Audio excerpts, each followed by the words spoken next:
বিসমিল্লাহির রহমানির রহিম। দয়াময় পরম দয়ালু আল্লাহর নামে।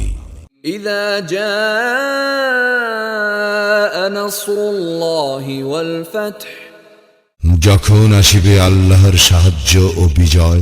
ওয়া রাআইতান নাসা ইয়াদখুলুনা ফি দীনিল্লাহি আফওয়াজা, এবং তুমি মানুষকে দলে দলে আল্লাহর দ্বীনে প্রবেশ করিতে দেখিবে। ফাসাব্বিহ বিহামদি রাব্বিকা ওয়াস্তাগফির, ইন্নাহু কানা তাওয়াবা। তখন তুমি তোমার প্রতিপালকের প্রশংসা সহ তাহার পবিত্রতা ও মহিমা ঘোষণা করিও এবং তাহার নিকট ক্ষমা প্রার্থনা করিও, তিনি তো তওবা কবুলকারী।